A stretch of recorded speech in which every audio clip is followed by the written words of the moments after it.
Graduate MLC election యొక్క result Bharatiya Janata party యొక్క కార్యకర్తలు గ్రౌండ్ లెవెల్లో పార్టీ కోసం కష్టపడే కార్యకర్తలు, సంజయ్ అన్న లాంటి లీడర్లు, స్టేట్ లెవెల్లో రాష్ట్ర స్థాయిలో ఉన్న అందరి లీడర్ల ఆధ్వర్యంలో చాలా గ్రౌండ్ లెవెల్లో కష్టపడ్డ ప్రతి ఒక్క కార్యకర్తకి ఈ విజయం అంకితం. ఈ గ్రాడ్యుయేట్ ఎమ్మెల్సీ అనేది ముక్కోన పోటీలా జరిగింది. ప్రతి రౌండ్లో ఎవరు గెలుస్తారు అనే విషయం సందిగ్ధంలో ఉన్నప్పటికీ ప్రతి రౌండ్ ముగిసే నాటికి ఓవరాల్ లీడ్లో భారతీయ జనతా పార్టీ మాత్రమే ఉండడం చాలా గొప్ప విషయము.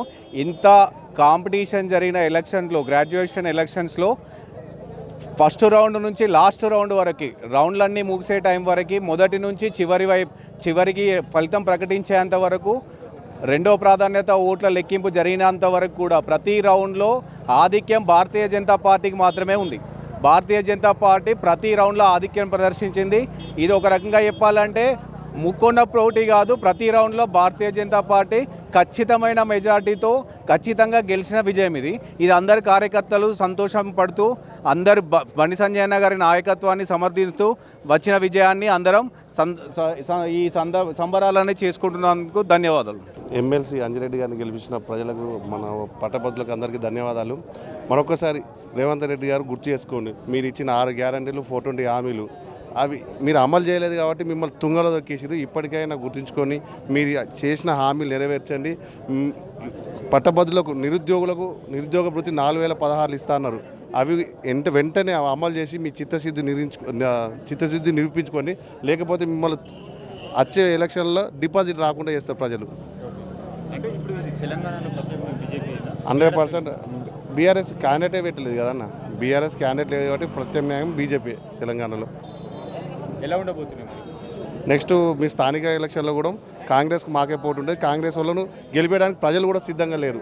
కాంగ్రెస్ వాళ్ళని గెలిపేయడానికి ప్రజలు సిద్ధంగా లేరు. ప్రజలు కూడా బీజేపీ పట్టం కట్టడానికి సిద్ధంగా ఉన్నారు. ఇప్పుడు చూస్తున్నారు కదా, 42 కాన్స్టిట్యున్సీలు, 270 మండలాలు, చాలా ఇంత పెద్ద దాంట్లో గెలిచినాం. మొన్న టీచర్ ఎమ్మెల్సీ కానీ, ఇప్పుడు పట్టభద్రుల ఎమ్మెల్సీ కానీ భారీ మెజార్టీతో గెలిచినాం. అందరికి ప్రతి ఒక్కసారి మరొకసారి ధన్యవాదాలు తెలియజేసుకుంటున్నాం. భారత్ మాతాకి, భారత్ మాతాకి. ఈసారి జరిగిన శాసనమండలి ఎన్నికల్లో భారతీయ జనతా పార్టీ కరీంనగర్, ఆదిలాబాద్, మెదక్, నిజామాబాద్ నియోజకవర్గంలో ఘన విజయం సాధించింది.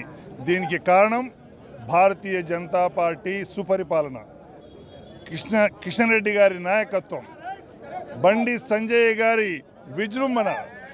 కాంగ్రెస్ మీద జరిపిన దాడికి ప్రజలు విశ్వసించి ఈ విజయాన్ని భారతీయ జనతా పార్టీ కట్టారు. ఎప్పుడు కూడా భారతీయ జనతా పార్టీ ప్రజల కోసం, చివరి వరుసలో ఉన్న చివరి వ్యక్తికి ప్రజాస్వామ్య ఫలితాలు అందించాలనే ఒక ఉద్దేశంతో ముందుకెళ్తుంది. కాబట్టి భారతీయ జనతా పార్టీకే జనం మొగ్గు చూపుతున్నారు.